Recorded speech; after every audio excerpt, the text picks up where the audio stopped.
We got a question for you from Sarah Spencer. Hey, Kevin. They were obviously doing their best to kind of limit Trey and double him throughout the night. How did you guys adjust throughout the game I guess, just to adjust to that? Yeah, they're denying Trey the ball pretty much from the second we were trying to inbound it. We were trying to get him down the court, trying to run him off of a couple screens just to get his guy off him a little bit, give him some breathing room.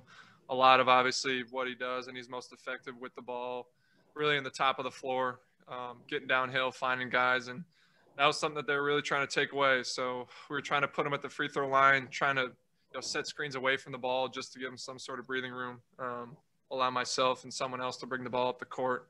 But they made it tough on him. He still finishes with 21. But it was definitely, a tougher game for him for sure. They did a good job.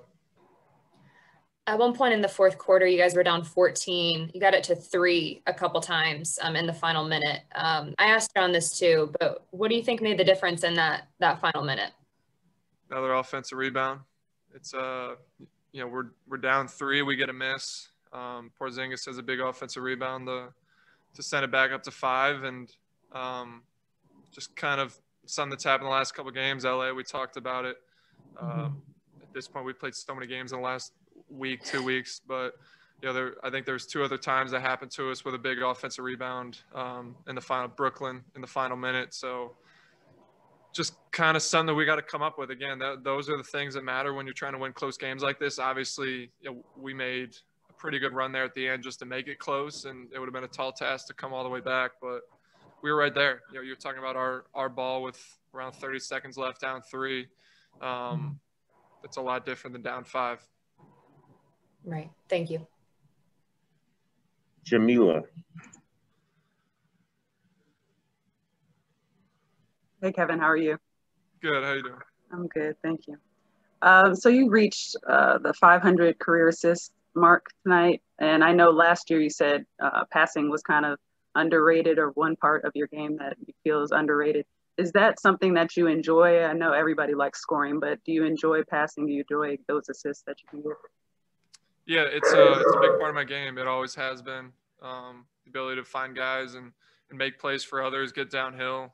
I think, a lot of times with my height, it's something that I can see over a lot of defenders and make passes that maybe other guys can't. I see people that, other guys might not be able to. So that's always been a big part of my game. And, again, a game like this where their sole job and sole purpose of their defense was to try to take Trey out of the game. I think it was definitely a game where I was able to showcase that.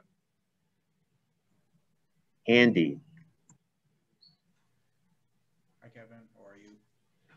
You speak up. Kind of hard to hear you. Pardon me. Can you hear me now? Yeah, faintly. Okay. Yeah, sorry. I was saying, so how are you? I guess you couldn't hear me. So good. How you doing? I wanted to ask you, what was it about how your teammates were playing tonight that helped you personally find your rhythm and the confidence in your shot compared to other times? Maybe you and also Gallo, since you guys were having bigger nights tonight. Yeah, Gallo was definitely more aggressive. I think him coming off his injury every game, he's going to get better, just more comfortable with that. Obviously, John was unbelievable finishing tonight. Couldn't really ask him to do much more. But, again, really, when you play all game, when a lot of times you're playing 4-on-3, if they're just double teaming on the backside, we're all NBA players. You got to make plays. And I think that was a big part of it. We shot at 36%, I guess, from 3. That's not bad. I think, in a lot of ways we could shoot better, but it was really their defense, allowed me to kind of get going, get downhill and find guys. Again, like I said, you take 2 guys on the ball and you're just trying to get the ball out of Trey's hands. You got to be able to make plays.